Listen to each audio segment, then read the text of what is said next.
Hello students, कैसे हो? आशा करते हैं अच्छे ही होंगे। तो बच्चों, अपना जो चैप्टर है वो है वेक्टर। फिजिक्स के अंदर वेक्टर का एक बहुत ही इम्पोर्टेंट रोल है बच्चों। ये मैं आपको बता देता हूँ पहले ही, ठीक है ना। इसको बिल्कुल टिकाऊ से करते हैं हम, ठीक है ना, वेक्टर चैप्टर को। तो वेक्टर क्यों जरूरत हमें पड़ती है? क्योंकि आपको स्टार्टिंग में जब फिजिक्स हमने स्टार्ट करवाई थी तो आपको बताया था कि सर फिजिकल क्वांटिटीज़ क्या हैं। तो फिजिकल क्वांटिटीज़ मैंने बताया था कि वो सारी थिंग्स जिसको आप मेजर कर सकते हो, क्या कर सकते हो, मेजर कर सकते हो, ठीक है ना, वो सारी थिंग्स। अब उन क्वांटिटीज़ को on the basis of direction हम दो कैटेगरीज में डिवाइड करेंगे बच्चों। हम दो कैटेगरीज में डिवाइड करेंगे। First is scalar quantity. Scalar quantities, कुछ क्वांटिटीज़ हैं अपने पास में वो स्केलर होती हैं, और कुछ क्वांटिटीज होती हैं बच्चों वेक्टर। वेक्टर क्वांटिटीज, तो कुछ वेक्टर क्वांटिटीज होती है अपने पास में और कुछ क्या होती है, स्केलर क्वांटिटी। अब ये स्केलर क्वांटिटी कौन सी होती हैं और वेक्टर क्वांटिटी कौन सी होती है, इस पर देखते हैं बात। अगर हम जनरली बात करते हैं बच्चों स्केलर क्वांटिटी पर, किस पर बात करते हैं, स्केलर क्वांटिटी पर। स्केलर क्वांटिटी वो क्वांटिटीज जो सिर्फ एक न्यूमेरिकल वैल्यू से डिनोट की जाती हैं, रिप्रेजेंट की जाती हैं, डिस्क्राइब की जाती हैं, ठीक है ना, वो होती हैं स्केलर क्वांटिटी जो described by a numerical value, by a numerical value with a specify unit. एक यूनिट भी लगा दी जाती है।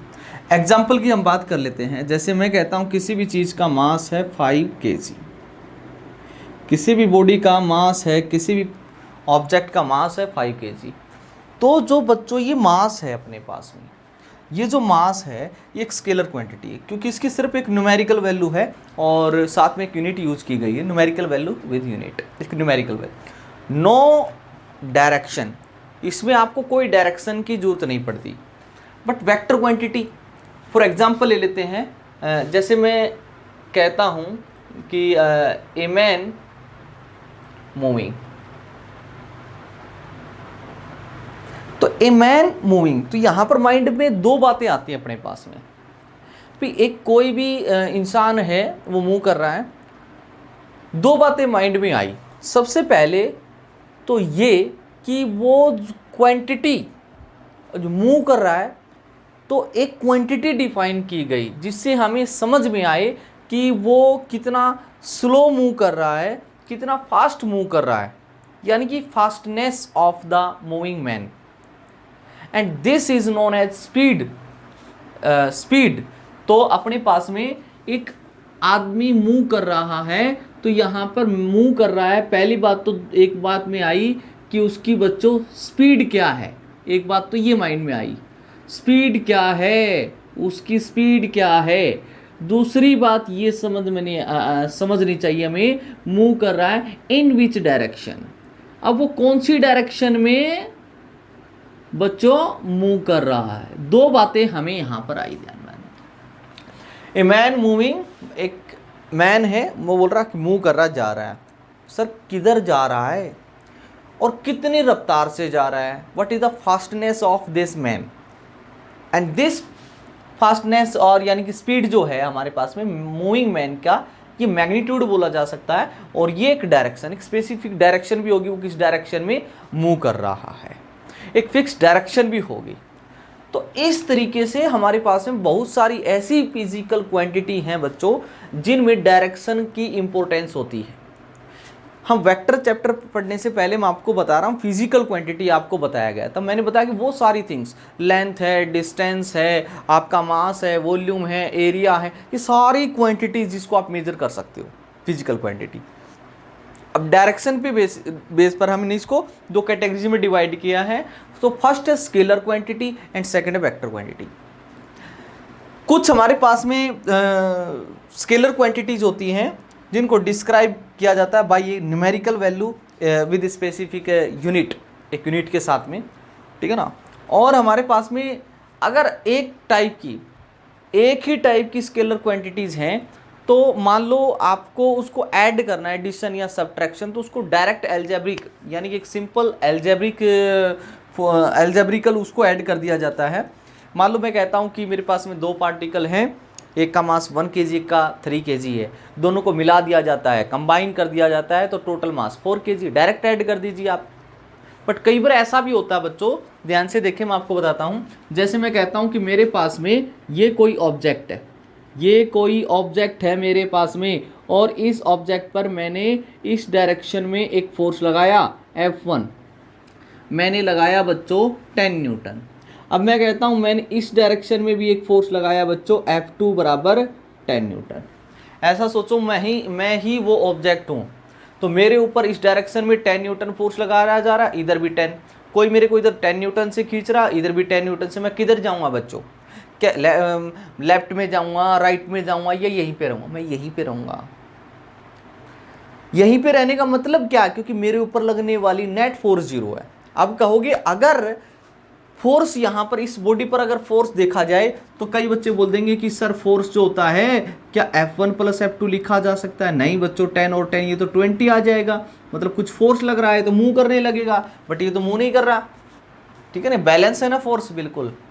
तो कई क्वांटिटी ऐसी होती हैं जिनको आप एल्जेब्रिकली नहीं ऐड कर सकते, सिंपली एल्जेब्रिकली नहीं जोड़ सकते, तो उन क्वांटिटीज का हमें वेक्टर सम करके नेट फोर्स निकालनी पड़ती है, उसको बोलते हैं वेक्टर सम बच्चों।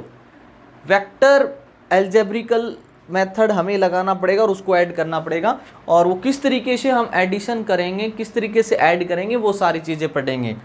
फिलहाल आपको समझना चाहिए कि दो तरीके की क्वांटिटी आपके पास में है, एक स्केलर क्वांटिटी है तो दूसरी आपके पास वेक्टर क्वांटिटी है। तो वेक्टर क्वांटिटी वो क्वांटिटी है, ठीक है, जिसके पास में मैग्नीट्यूड भी होता है एज वेल एज डायरेक्शन भी होता है। तो मैं आपको बता चुका हूं बच्चों कि हमारे पास में स्केलर क्वांटिटी वो क्वांटिटी होती है, वो क्वांटिटीज होती है which have both magnitude as well as direction. अब आप कहोगे कि हमारे पास में ऐसी बहुत सारी क्वांटिटी हैं बच्चों जिसके पास मैग्नीट्यूड भी है, उसकी कुछ न्यूमेरिकल वैल्यू है और डायरेक्शन भी है, और फिर भी वो वेक्टर क्वांटिटी नहीं है। अब वेक्टर क्वांटिटी क्यों नहीं है?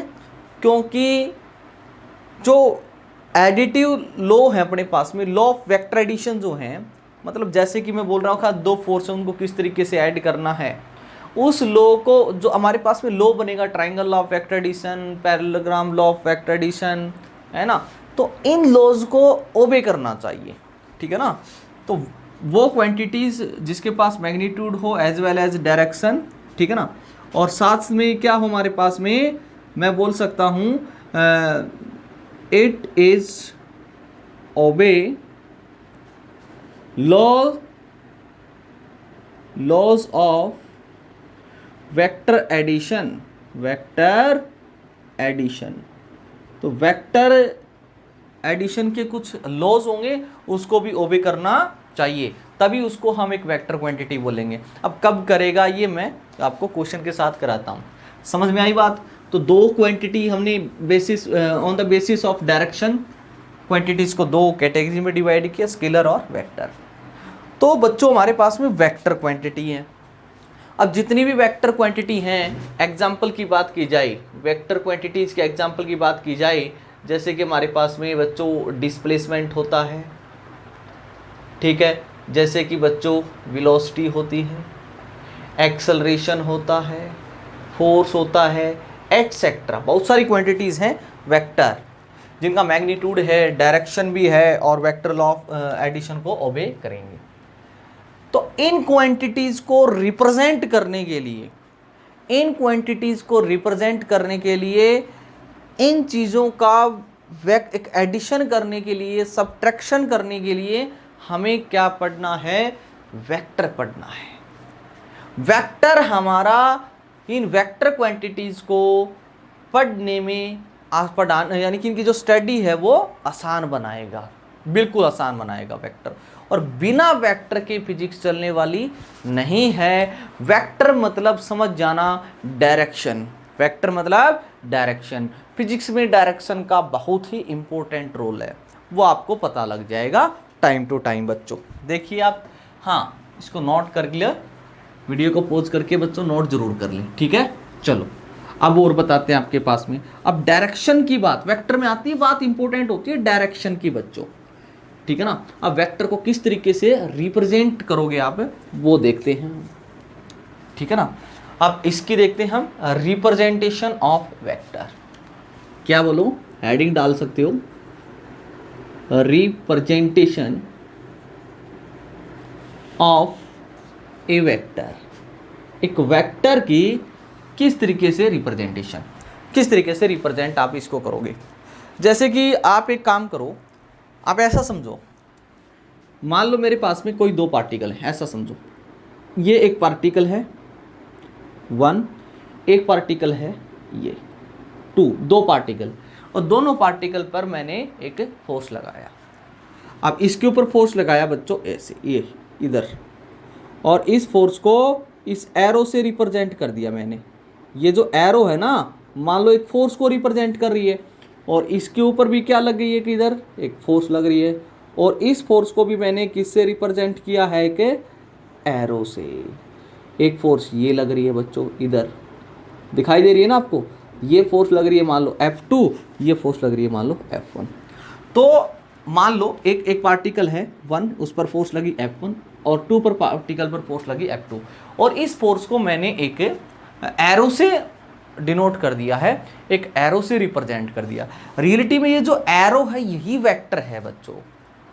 तो बहुत सारी वेक्टर क्वांटिटीज को हम डिनोट करेंगे, रिप्रेजेंट करेंगे बाय ए वेक्टर, इसलिए वेक्टर को पढ़ना इंपॉर्टेंट है। अब दूसरी बात, वेक्टर से रिप्रेजेंट करने से क्या फायदा होगा और किस तरीके से ऐड करोगे आप। पहली बात तो इन दोनों के एरो, मैं आपसे पूछता हूं आपसे कि F1 फोर्स ज़्यादा लग रही है पार्टिकल पर या F2 पार्टिकल पर F2 फोर्स ज़्यादा, कौन सी फोर्स ज़्यादा है।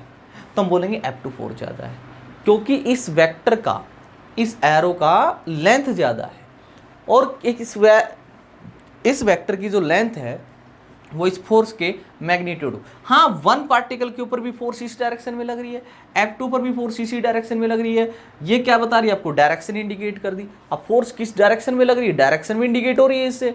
दूसरी बात, इसकी लेंथ से किस चीज़ को समझ रहे हैं आप, मैग्नीट्यूड, कि फोर्स का मैग्नीट्यूड कितना है। मान लो इसको आप मैग्नीट्यूड यहाँ पर 2 न्यूटन फोर्स लग रही है, तो इसके ऊपर ज़्यादा लगेगी जैसे 5 न्यूटन, क्योंकि इसकी लेंथ भी तो ज़्यादा है। तो ये हमारे पास में एक वेक्टर है। तो इस वेक्टर की जो रिप्रेजेंटेशन होगी हमारे पास में, वो कैसे, तो जैसे कि हमारे पास में एक वेक्टर की जो रिप्रेजेंटेशन है वो इस तरीके से एक एरो से रिप्रेजेंट आप करोगे। ये एक वेक्टर हो गया बच्चों, ये एक वेक्टर हो गया, इसके ऊपर एक एरो जरूर लगाओगे आप, ये एरो।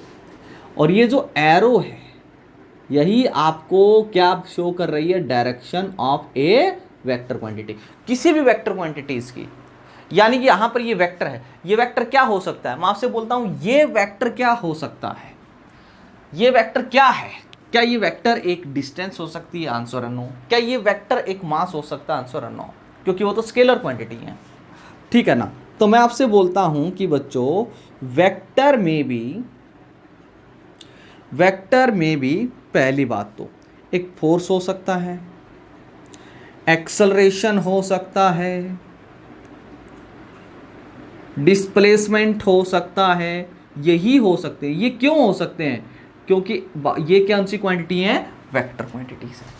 तो जितनी भी वेक्टर क्वांटिटीज है उनको इस एक एरो से रिप्रेजेंट करेंगे, उसको एक वेक्टर से रिप्रेजेंट किया जाएगा। ये बात ध्यान में रखोगे आप। अब वो क्वांटिटी है, अब जैसे कि कोई भी क्वांटिटी है, जैसे आप जानते हो अच्छी तरीके से, वेलोसिटी है, फोर्स है। अब किसी भी चीज़ पर फोर्स लगा रहे हो आप, अब कितना फोर्स लगा रहे हो, 5 न्यूटन, 10 न्यूटन, कितना फोर्स लगा रहे हैं, वो क्या है, मैग्नीट्यूड है बच्चों। वो क्या है, मैग्नीट्यूड है हमारे पास में। तो magnitude as well as direction. तो किसी भी वेक्टर क्वांटिटी के मैग्नीट्यूड को तो इस वेक्टर की लेंथ से रिप्रेजेंट करेंगे, और ये एरो है, ये क्या बताएगा, डायरेक्शन। क्या बताएगा, डायरेक्शन। क्योंकि वेक्टर क्वांटिटी में दो कैरेक्टरिस्टिक्स होती हैं, दो कैरेक्टरिस्टिक्स, दो थिंग्स होती हैं जिनकी इंपॉर्टेंस होती है, मैग्नीट्यूड एंड डायरेक्शन। ये बात ध्यान रखें, दोनों पकड़ में आ गए। ये वाला जो पॉइंट है, मान लो ये पॉइंट है आपका ए और ये है बी, तो बच्चों इसको मैं बोल सकता हूँ ए बी वैक्टर। ये क्या है आपके पास में, एक ए बी वैक्टर, और इसको आप लिख सकते हो ए बी के ऊपर एक वेक्टर का साइन लगा सकते हो, ए बी वैक्टर। इसमें जो ये ए पॉइंट है हमारे पास में, जो ये एक आपका जो इनिशियल पॉइंट है, एंड ये आपका एक टर्मिनल पॉइंट है बच्चों। कौन सा पॉइंट है, ये आपका टर्मिनल पॉइंट है। इस टर्मिनल पॉइंट को आप हेड बोल सकते हो, इस वेक्टर का क्या बोल सकते हो, हेड, और इसको क्या बोल सकते हो आप, टेल। तो एक वेक्टर की जो डायरेक्शन होती है वो हो जाएगी इसके टेल से हेड, टेल से हेड हो जाएगी। बोलो क्लियर है। और इस वेक्टर को आप लिखोगे ए बी वेक्टर, ना बी ए वेक्टर लिखोगे, ए बी वेक्टर। इसमें जो शुरू का पॉइंट होता है वो इनिशियल पॉइंट, टर्मिनल पॉइंट, और इसकी डायरेक्शन तो टेल टू हेड है, इनिशियल टू टर्मिनल है, इधर है डायरेक्शन। तो ए से बी की, ए से बी लिखोगे ना आप इसके ऊपर वेक्टर, बी से ए लिखोगे आप, आपने ऐसा लिख दिया बी ए वेक्टर, ये तो आपका गलत हो जाएगा, क्योंकि ये क्या बता रहा है, क्योंकि ये बता रहा है कि हमारे वेक्टर डायरेक्शन बी से ए है, बी से ए ना, ए से बी है, तो ये आपका सही है। समझ में आ रही बात, क्लियर है ना। तो ये वेक्टर, तो वेक्टर को एक एरो से रिप्रेजेंट करोगे, एक एरो से रिप्रेजेंट करोगे, जिसकी लेंथ क्या होती है, इसकी जो लेंथ होगी हमारे पास में, लेंथ ऑफ वेक्टर, ये बात ध्यान में रखेंगे, जो लेंथ होगी, लेंथ ऑफ वेक्टर आपको क्या देगा, उस वेक्टर का किसी भी फिजिकल क्वांटिटी का मैग्नीट्यूड देगा, मैग्नीट्यूड होगा, ये होगा। और जो यहाँ पर एरो है वो किस चीज़ को इंडिकेट करेगी, उस फिजिकल क्वांटिटी की, उस वेक्टर क्वांटिटी की डायरेक्शन को इंडिकेट करेगी। ये बात ध्यान रहे, क्या मेरी बात क्लियर है। This is the representation of a vector. अब हमें डायरेक्शन की किस तरीके से इंपॉर्टेंस है, कैसे देखते हैं, वीडियो को पॉज करके बच्चों इसको नोट जरूर कर लें, ठीक है, समझे ध्यान से। दो टाइप के वेक्टर होते हैं वैसे हमारे पास में, तो जिसको बोलते हैं डाइपोल वेक्टर, डाइपोल वेक्टर ही पढ़ रहे हैं। दूसरा रोटेशनल मोशन में आ जाता है, जिसको बोलते हैं एक्सियल वेक्टर। अब उसकी ज़्यादा रोल नहीं है, वो आएगा तब बताएंगे आपको, ठीक है। अभी ध्यान से देखें आप, ओके। चलो भाई, इतना तो क्लियर हो गया। अब जैसे मैं आपसे बोलता हूँ कि एक पार्टिकल है, या फिर एक काम कर लेते हैं, एक पार्टिकल है, ये पार्टिकल, अच्छा ये पार्टिकल ऐसे रखा हुआ है हमारे पास में कि मान लो आपके पास में देखिए डायरेक्शन इंडिकेट कर देते हैं यहाँ पर, ये मान लो आपके लिए ये है नॉर्थ, इधर है साउथ, इधर है हमारे पास में ईस्ट, इधर ले लेता हूँ मैं west, north south east west, ठीक है। अब ये यहाँ पर जो पार्टिकल है आपका, इस पार्टिकल, ये मैं बोलूँ ये पार्टिकल मूव कर रहा है या इस पार्टिकल पर एक फोर्स लग रहा है, ऐसा मैं बोल दूँ, तो इसके ऊपर फोर्स, मान लो इस पार्टिकल के ऊपर इन दिस डायरेक्शन एक फोर्स लगा, इन दिस डायरेक्शन क्या लगा, एक फोर्स लगा, इस डायरेक्शन में एक फोर्स लग रहा बच्चों, ये फोर्स। अब इसका मैग्नीट्यूड क्या होगा, इसका जो मैग्नीट्यूड होगा वो इसकी लेंथ से पता लगेगा। जैसे मैं बोलता हूं बच्चों ये फोर्स लग रहा है 5 न्यूटन, न्यूटन किसकी यूनिट होती है बच्चों, फोर्स की, ठीक है ना, ये लग रहा है। और ये एंगल मैं मान लेता हूं आपका कुछ भी मान लेते हैं, जैसे 45 डिग्री मान लेता हूं, तो इधर इस फोर्स लग रही है। तो इस फोर्स को आप कैसे बताओगे, इस सारे पार्टिकल जो पार्टिकल के ऊपर जो फोर्स लग रही है, क्या आप ऐसा बोलोगे कि उसके ऊपर जो फोर्स लग रही है वो 5 न्यूटन लग रही है। हमें और किस चीज़ की इंपॉर्टेंस यहाँ पर, डायरेक्शन की। तो आपको डायरेक्शन भी बतानी होगी, तो डायरेक्शन इस तरीके से बताएंगे हम। तो इसके ऊपर जो फोर्स बताएगी, हम क्या बताओगे इसके ऊपर, तो आप बोलोगे जो पार्टिकल पर जो फोर्स लग रही है वो लग रही है 5 न्यूटन ड्यू नॉर्थ या due 45 degree north of east, ये डायरेक्शन बताओगे आप। मतलब ये क्या है, इस फोर्स का मैग्नीट्यूड, और ये क्या है, डायरेक्शन। ड्यू 45 डिग्री एंगल पर नॉर्थ ऑफ ईस्ट है ना, ऑफ ईस्ट मतलब ईस्ट के साथ में फोर्स 45 डिग्री, ऑफ आ जाएगा ना, ऑफ ईस्ट आया तो मतलब ईस्ट के साथ में कितना एंगल बना रहा है 45 डिग्री। ड्यू नॉर्थ मतलब नॉर्थ की तरफ ये फोर्स लग रही है, ईस्ट के साथ 45 डिग्री बनाते हुए नॉर्थ की तरफ ये फोर्स लग रही है। समझ में आ रही बात?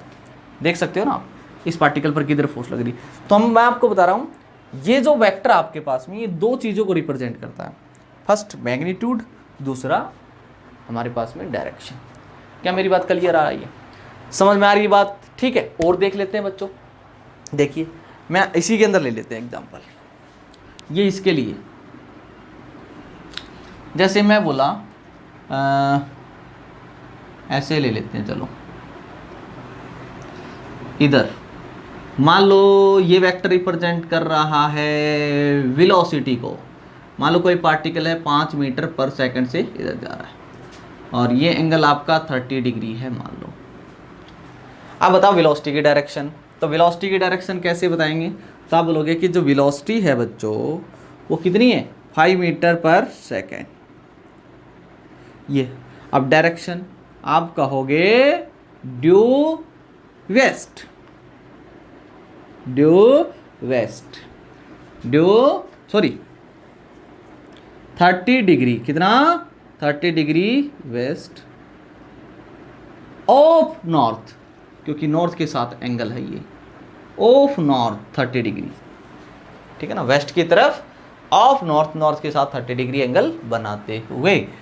तो इस तरीके से आप डायरेक्शन देख सकते हो। मेरे हिसाब से समझ में आ गया होगा एग्जांपल आपको।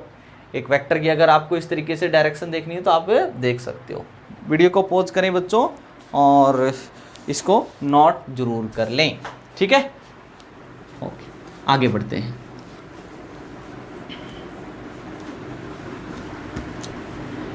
ठीक है ना, ये है वेक्टर। तो मैं आपको बताता हूं जो आपका वेक्टर होता है, जैसे कोई भी एक वेक्टर है, ये आपका एक वेक्टर है ए बी, ये आपका एक ए बी वेक्टर है। इस ए बी वेक्टर की दो कैरेक्टरिस्टिक्स, फर्स्ट इस वेक्टर का मैग्नीट्यूड, दूसरा इस वेक्टर की डायरेक्शन। डायरेक्शन तो है इस वेक्टर की बच्चों point A to B, tail to head, ये एरो से पता आपको लग रहा है। दूसरा मैग्नीट्यूड, मैग्नीट्यूड होता है इसकी लेंथ, इसकी लेंथ मतलब ए और बी के बीच के डिस्टेंस, ऐसा लिख दो या फिर ऐसा भी लिख सकते हो, ए बी वेक्टर का मैग्नीट्यूड। ए बी वेक्टर का मैग्नीट्यूड इस तरीके से लिख सकते हैं, ए बी वेक्टर का मोड, मॉडुलस मतलब इसका मैग्नीट्यूड, मैग्नीट्यूड मतलब इसकी लेंथ, ये मैग्नीट्यूड हो गया और ये इसकी डायरेक्शन होगी। ए बी वेक्टर को इस तरीके से आप रिप्रेजेंट करोगे बच्चों। क्लियर है? समझ आ रहा है? क्लियर है ना? ठीक है, वीडियो को पॉज करें बच्चों और इसको नोट जरूर कर लें, ठीक है। मैं इंक डाल लेता हूं, तब तक नोट करें इसको।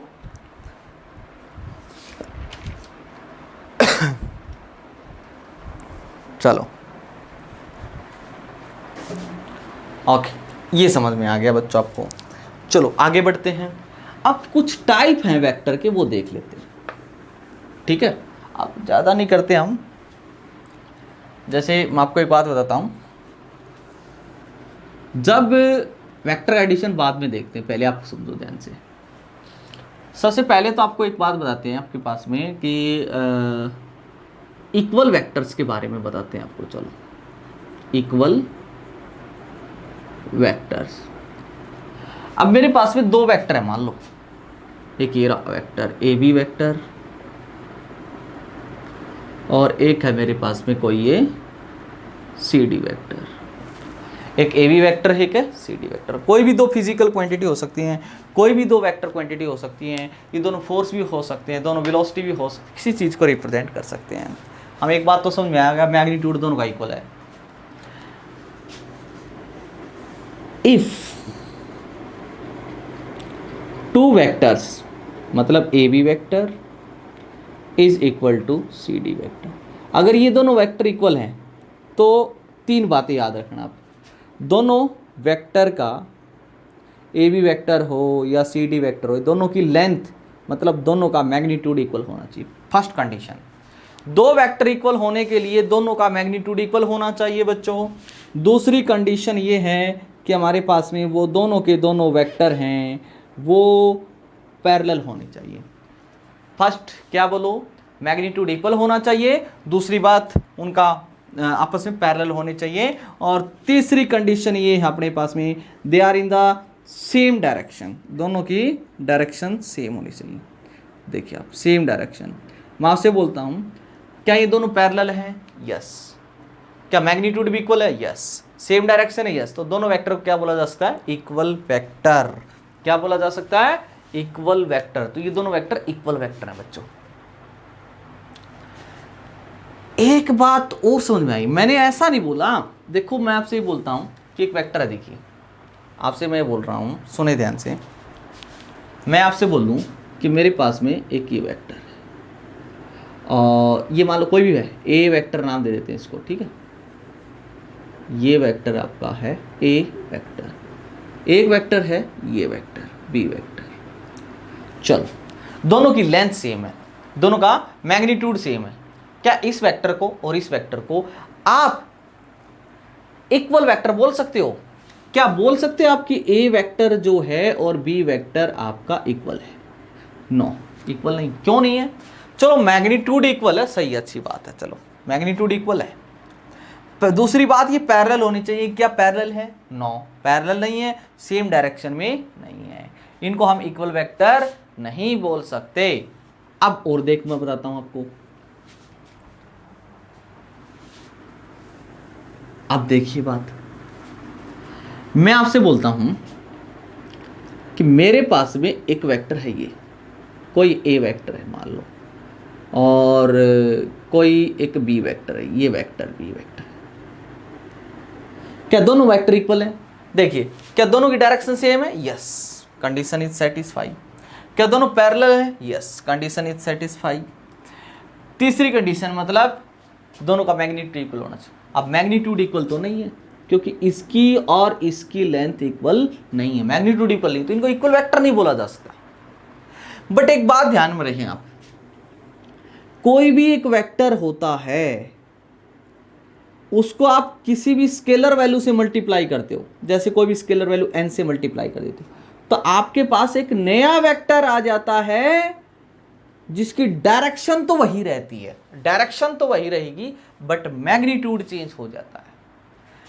मैग्नीट्यूड, जैसे मैं बोलता हूं किसी पार्टिकल पर फोर्स लग रहा है 5 newton due 30 degree east of west, ये फोर्स लग रही है मान लो। अगर मैं इस फोर्स को किसी एक स्केलर वैल्यू से मल्टीप्लाई कर दूं 2 से, तो ये कितनी हो जाएगी? 10 न्यूटन। पर डायरेक्शन तो वही रहेगी ना, डायरेक्शन चेंज नहीं होगी इसमें, इसमें डायरेक्शन चेंज नहीं होगी, ये बात ध्यान रखें आप, डायरेक्शन चेंज नहीं होगी इसमें। तो इसलिए मैं बोल रहा हूं ये दोनों वेक्टर इक्वल नहीं, दो कंडीशन सेटिस्फाई हो रही हैं। तो मैं क्या करता हूं, यहां पर ए वेक्टर और बी वेक्टर इक्वल हो जाते, मैं इस बी वेक्टर को कुछ स्केलर वैल्यू जैसे लैम्डा से मल्टीप्लाई कर दूं अगर, ताकि हमारे पास में देखिए क्या था, मैग्नीट्यूड इक्वल नहीं था, बस सेम डायरेक्शन थी, पैरेलल थे, मैंने कुछ स्केलर वैल्यू से मल्टीप्लाई कर दिया इसको, ताकि इस वेक्टर का मैग्नीट्यूड और इसका मैग्नीट्यूड इक्वल हो जाए। अगर मैग्नीट्यूड भी इक्वल हो गया तो दोनों वेक्टर को आप क्या बोल सकते हैं? Equal vector. A vector is equal to lambda times B vector, A vector is equal to lambda times B vector. अगर मैग्नीट्यूड दो वेक्टर का इक्वल नहीं है, दो कंडीशन सेटिस्फाई हो रही हैं, तो आप उनको इक्वल बना सकते हो किसी स्केलर वैल्यू से मल्टीपल करके, मल्टीप्लाई करके मैग्नीट्यूड इक्वल बनाया जा सकता है भाई। उस टाइम पर बोलेंगे दोनों वेक्टर कैसे हैं? Equal vector. क्या मेरी बात समझ में आई? दो वेक्टर इक्वल कब होंगे? समझ में आई बात? क्लियर है? बहुत अच्छी बात। चलो आगे चलते हैं बच्चों। एक बात और बता देते हैं आपको,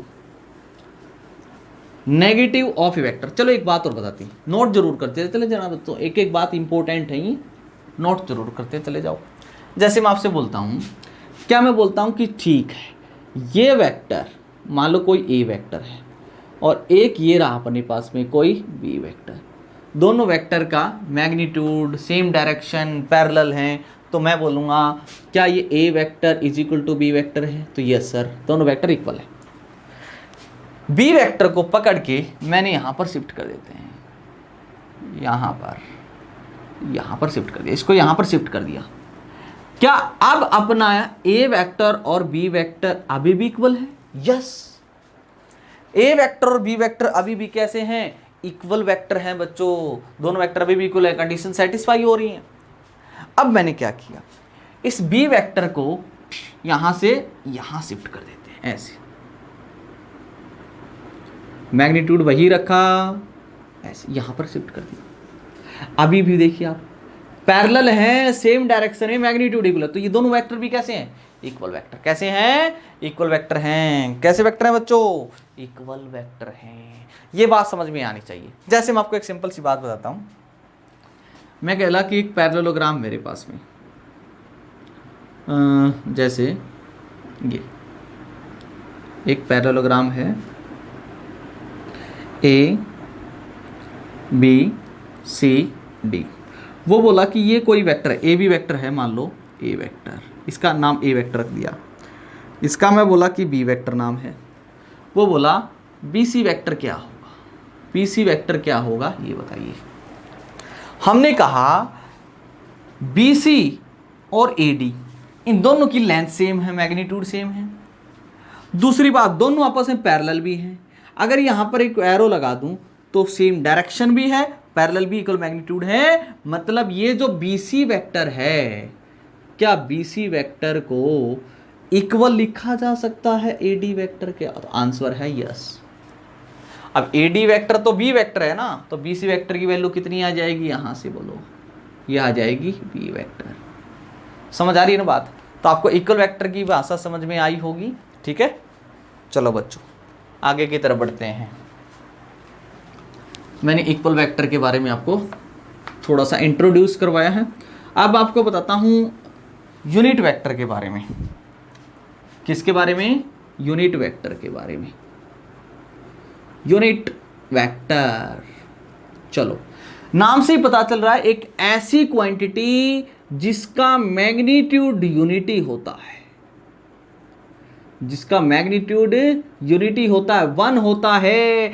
तो मैग्नीट्यूड 1 होता है और 1 को किसी भी वैल्यू से मल्टीप्लाई करते हैं तो उसमें कोई चेंजेस नहीं आता है। इसलिए मैं बोलूंगा कि यूनिट वेक्टर का हम हमेशा ही यूज करेंगे to specify the direction, specify the direction of a vector quantity. किसी भी वेक्टर क्वांटिटी की डायरेक्शन को इंडिकेट करेंगे हम यूनिट वेक्टर से। मैग्नीट्यूड कितना होता है इसका? यूनिटी। कितना होता है? यूनिटी। क्लियर है बात? अच्छा, इसी के अंदर एक बात बता देते हैं आपको। जैसे कोई भी एक वेक्टर होता है, ए बी वेक्टर, ये मेरे पास में कोई भी एक ए बी वेक्टर है, तो आपको जो वेक्टर ए बी लिखना चाहिए बच्चों, आपको जो वेक्टर ए बी लिखना चाहिए वो लिखना चाहिए इस वेक्टर का मैग्नीट्यूड। मैग्नीट्यूड होता है, अब वेक्टर के पास में सिर्फ मैग्नीट्यूड थोड़ी होता है, डायरेक्शन भी होती है, तो इनटू में यूज करोगे यूनिट वेक्टर, क्योंकि यूनिट वेक्टर क्या बताएगा? डायरेक्शन। और यूनिट वेक्टर जिसका मैग्नीट्यूड 1 है और किसी भी न्यूमेरिकल वैल्यू से मल्टीप्लाई करेंगे तो उसमें कोई चेंजेस नहीं आएगा, सिर्फ डायरेक्शन को इंडिकेट करेगा। तो इसलिए इस ए बी वेक्टर को हम लिख सकते हैं magnitude A B vector, A B का मॉड इनटू यूनिट वेक्टर। अब यूनिट वेक्टर डायरेक्शन बताएगा इस ए बी वेक्टर की डायरेक्शन, मतलब इस वेक्टर की डायरेक्शन में एक यूनिट वेक्टर, वो क्या लिखा जाएगा? ए से बी और उसके ऊपर लगा देते कैप। कैप कैप लगा मिल जाए तो समझ जाना unit vector A B cap, A B cap. क्या बोलो? A B cap. ठीक, अच्छी बात। This is the unit vector, यही आपका यूनिट वेक्टर है और इसकी जो डायरेक्शन है वो डायरेक्शन यहां पर दिखाई दे रही है, ए से B, A to B, A to B. तो किसी वेक्टर को क्या लिखोगे, उस वेक्टर मैग्नीट्यूड इनटू में यूनिट वेक्टर। तो आपको किसी वेक्टर की डायरेक्शन में, अब ए बी कैप की वैल्यू निकाल लो यूनिट वेक्टर की, तो क्या आएगा, A B vector by A B vector का मैग्नीट्यूड। तो ये समझ में आई। आपको किसी भी वेक्टर की डायरेक्शन में, मान लो एक वेक्टर है, मैं बोल रहा हूँ कि एक वेक्टर मेरे पास में, एक किसी पार्टिकल पर फोर्स लग रहा है, इधर लग रहा है फोर्स, ठीक, कितना लग रहा है 5 न्यूटन, कितना लग रहा है 5 न्यूटन। अब मैं कहता हूँ इसकी सिर्फ मेरे को इस फोर्स की डायरेक्शन इंडिकेट करनी है, तो इस वेक्टर की डायरेक्शन में क्या निकाल लिया जाता है, यूनिट वेक्टर। कैसे निकाला जाता है, उस वेक्टर को उसके मैग्नीट्यूड से डिवाइड कर देंगे। अब आपको थोड़ा सा फील आएगा नेक्स्ट लेक्चर में, जब हम थोड़ा सा वेक्टर के बारे में जान चुके होंगे। तो आपको इतना याद रखना भी, किसी वेक्टर की ए बी वेक्टर डायरेक्शन में यूनिट वेक्टर लिखना है, तो उसी वेक्टर को उसके मैग्नीट्यूड से डिवाइड कर दो, ठीक है। मैं आपसे बोलता हूँ मेरे पास में कोई भी एक वेक्टर है, ये रहा, मेरे पास में कोई वेक्टर है, एन वेक्टर है, तो इस वेक्टर की डायरेक्शन में मेरे को एक यूनिट वेक्टर लिखना है एन कैप। तो कैसे लिखोगे, इसी वेक्टर को बच्चों इस वेक्टर के मैग्नीट्यूड से क्या कर दोगे, डिवाइड। क्या कर दोगे, डिवाइड। क्या कर दोगे, डिवाइड। क्या मेरी बात क्लियर है, उस वेक्टर को उसके मैग्नीट्यूड से डिवाइड कर दोगे। तो भाई डायरेक्शन को इंडिकेट करता है यूनिट वेक्टर। अब जैसे हम ज्योमेट्री में अगर चले जाएं, कोऑर्डिनेट सिस्टम में चले जाएं, तो हम कहीं पर ओरिजिन पे खड़े हैं, तो किस डायरेक्शन में जा रहे हैं, तो मैं एक डायरेक्शन को इंडिकेट करने के लिए यहाँ पर हेल्प लेनी पड़ेगी यूनिट वेक्टर की बच्चों। किसकी, यूनिट वेक्टर की। इसलिए बात इंपॉर्टेंट है। खैर ये नोट जरूर कर ले बच्चों, ये नोट जरूर कर लें। अब कोऑर्डिनेट सिस्टम मतलब आपने X axis, Y axis, Z axis, ये सारी चीज़ें देखी हुई हैं, एक्स एक्सिस, वाई एक्सिस और जेड एक्सिस। जैसे मैं आपसे एक सिंपल सी बात पूछता हूँ, याद रखना प्लीज, मेरे पास में ये एक्स एक्सिस है, ये वाई एक्सिस है, नेगेटिव एक्स एक्सिस है, नेगेटिव वाई एक्सिस। अगर आप यहाँ पर खड़े हो, आप इस डायरेक्शन में जा रहे हो एक्स एक्सिस के लोग इधर, तो एक्स एक्सिस यानी कि positive direction of x axis, इधर एक यूनिट वेक्टर यूज किया जाता है बच्चों, आई कैप। आई कैप, कैप लग गया तो यूनिट वेक्टर है। आई कैप क्या है, एक यूनिट वेक्टर जो क्या बता रहा है, डायरेक्शन किधर, यूनिट वेक्टर, ठीक है ना, along positive direction, along positive direction of x axis, positive direction of x axis.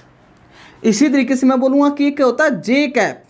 J cap क्या होता है, unit vector along positive direction of Y axis. Y axis की पॉजिटिव डायरेक्शन के along क्या ये लोगे, यूनिट वेक्टर जे cap. और इसी तरीके से मैं बोलता हूं के कैप। के कैप क्या लोगे, unit vector along positive direction of Z axis, along Z axis. क्या मेरी बात क्लियर है, समझ में आ रही बात। ठीक, जैसे आपको समझाते हैं एक छोटा सा सवाल लेके, ठीक है। ऐसा नहीं कि हम अच्छे सवाल नहीं करेंगे, अभी आपका बिल्कुल बेसिक लेवल है, अच्छे सवाल भी इसमें करेंगे हम, ठीक है। देखिए आप एक सवाल मान लेते हैं कि ये आपकी एक्स एक्सिस है, ये आपकी वाई एक्सिस है। आप ओ पॉइंट पर थे और यहाँ पर आ गए आप इस ए पॉइंट पर, कितना चल के आए, 4 मीटर। कितना चल के आए, 4 मीटर, यहाँ से यहाँ तक। तो ये आपका डिस्प्लेसमेंट ओ पॉइंट और ए पॉइंट के बीच का ये जो डिस्प्लेसमेंट है, ये वाला जो डिस्प्लेसमेंट है, ठीक है ना। और डिस्प्लेसमेंट एक वेक्टर क्वांटिटी है, तो इस डिस्प्लेसमेंट को वेक्टर से लिख दिया गया ओ ए से। और किसी वेक्टर को लिखने का क्या तरीका होता है, मैग्नीट्यूड, मतलब इसकी लेंथ, और इसकी लेंथ है 4 मीटर इनटू में यूनिट वेक्टर। तो इसका यूनिट वेक्टर किधर, इधर है ना इसकी डायरेक्शन, और एक्स एक्सिस की पॉजिटिव डायरेक्शन के अलोंग यूनिट वेक्टर यूज कर लेते हैं आई कैप। कितना बोलो, आई कैप।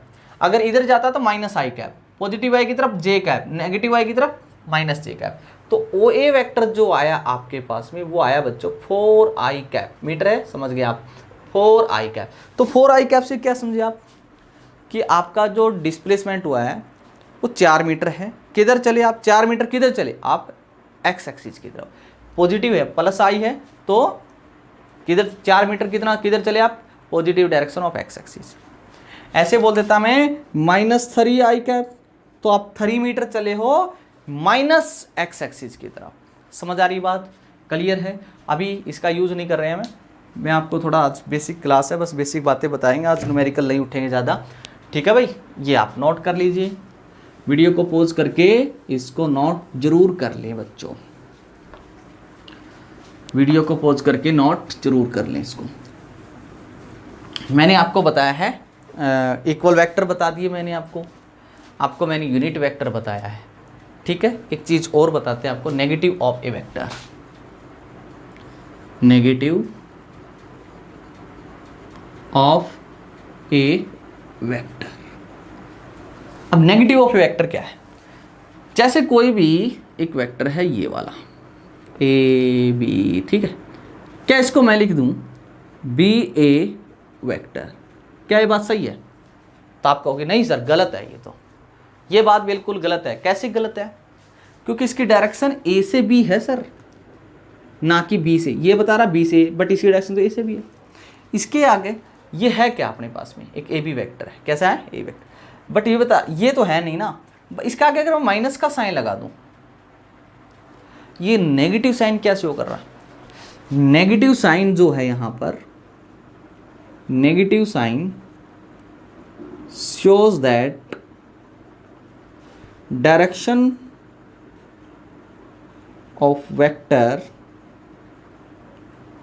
बी से ए नहीं, direction vector from A to B है। ये रिवर्स कर देता है डायरेक्शन, बी से नहीं ए से बी, ये बता रहा है, ठीक है ना। तो ए से बी है इसकी डायरेक्शन, तो मतलब आप ये कुछ और नहीं, ए बी वेक्टर ही। ए बी वेक्टर को minus of B A vector लिखा जा सकता है। ए बी वेक्टर मतलब इसका मैग्नीट्यूड ये लेंथ है, ठीक है, डायरेक्शन ए से बी है, ठीक है ये बात। और बी ए वेक्टर जिसका मैग्नीट्यूड बी ए है, बी और बी ए के बीच की डिस्टेंस, ठीक है, वही magnitude. But B A vector क्या कि माइनस साइन ये बता रहा है कि डायरेक्शन ए से बी है, ठीक है, ये बात सही है। तो ए बी वेक्टर को minus of B A vector लिखा जा सकता है। समझ में आ रही बात? क्लियर है? ओके। अब मैं आपसे एक बात पूछूं, ध्यान से देखिए, ये आपका है कोई ए वेक्टर, ये आपका है कोई B vector, magnitude same, parallel, same direction. तो क्या आप बोल सकते हो कि sir A vector is equal to B vector? तो यस। बट अब देखिए आप, अगर मैं कहता हूं एक वेक्टर ये है ए वेक्टर और एक वेक्टर ये है B vector, magnitude same, parallel but anti parallel है, अपोजिट डायरेक्शन में, तो हम बोल सकते हैं यहां पर कि ए वेक्टर जो है वो माइनस ऑफ बी वेक्टर है। मतलब दोनों का मैग्नीट्यूड इक्वल है, पैरेलल है, नेगेटिव साइन ये बता रहा है कि they are in opposite direction, they are in opposite direction. समझ आ रही बात? They are in opposite direction. यहां पर ही बता रहा हूं A B vector is opposite to B A vector, B A vector के अपोजिट है। समझ में आ रही बात? बी ए वेक्टर के अपोजिट है, ठीक है ना, बी ए के तो अपोजिट ही है ना ए बी, ठीक है ना, ये समझ में आई? समझ में आ रही बात? ठीक। एक क्वेश्चन कर लेते हैं यहां पर। मैथ का एक सवाल है जो कहता है कि prove that minus of minus A vector is equal to A vector, minus of negative A vector is equal to A vector. Let A B vector is equal to A vector मान लेते हैं। तो अब इस A B vector को क्या लिख सकता हूं बताओ? माइनस बी ए वेक्टर लिख सकता, माइनस बी ए वेक्टर को फिर क्या लिख सकते हैं? Minus A B vector. जितनी बार चेंज करोगे पॉइंट माइनस साइन आ जाएगा, is equal to A vector. Minus minus A B vector क्या मानना हुआ आपने? ए, यहाँ पर वापिस ए वेक्टर रख दिया, is equal to A vector, is equal to A vector, is equal to A vector. तो ये आ जाएगा। समझ आ रही है बच्चों? क्लियर है ना? ठीक है। तो वीडियो को पॉज करके बच्चों इस चीज़ को और नोट कर लें, जल्दी से नोट करें बच्चे, इस चीज़ को भी आप नोट कर लें।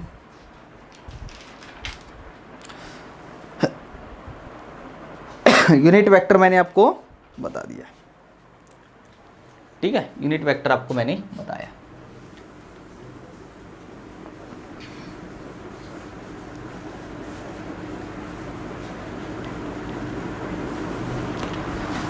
ओके, अब वेक्टर्स को ऐड करना सीखेंगे बच्चों।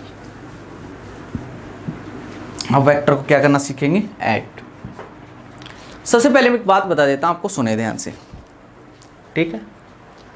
अब मैं आपको एक बात बताता हूँ, छोटी छोटी बातें आपको बताते हैं, सुने ध्यान से।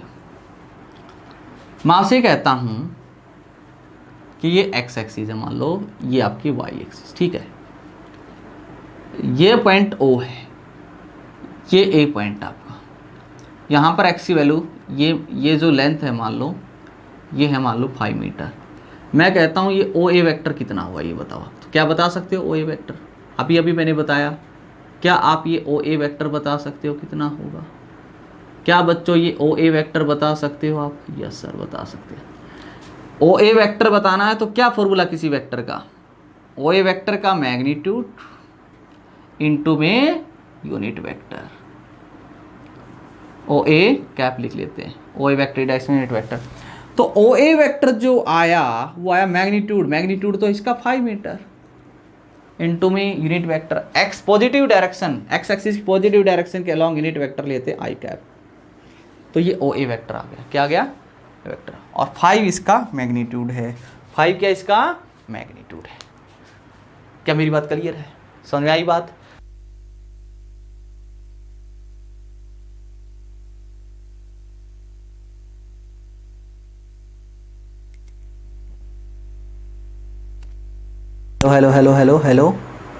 हेलो। हाँ आगे। तो अब क्या करते हैं अपने पास में, तो ये वेक्टर था।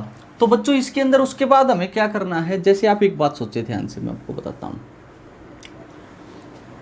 हमारे पास में जैसे जितनी भी वेक्टर क्वांटिटीज़ हैं, फॉर एग्जांपल मैं आपको एक सिंपल सी बात बताता हूँ। मान लो आपके पास ये एक ब्लॉक है, इस ब्लॉक का कुछ मास था m मान लेते हैं। तो बच्चों इस ब्लॉक पर अगर मैं इस डायरेक्शन में ये एक वेक्टर बना दिया मैंने, याद रखिए वेक्टर क्या रिप्रेजेंट कर रहा है, ये मान लो इस डायरेक्शन में एक फोर्स लगाई मैंने, या फिर आप समझ सकते हो कोई वेक्टर नहीं है, मैं इसको पुल कर रहा हूँ एक रस्सी से, इधर एक फोर्स लगा रहा हूँ F1 बच्चों, ठीक है। और एक फोर्स मैं इधर लगा रहा हूँ, एक फोर्स मैं इधर लगा रहा हूँ। इधर जो फोर्स लगा रहे हैं वो लगा रहे हैं मान लो F2। कितनी फोर्स लगा रहा हूँ? F2। 2 फोर्स लगाई मैंने, और दोनों फोर्स के बीच एक एंगल है, वो एंगल मान लेता हूँ थीटा बच्चों।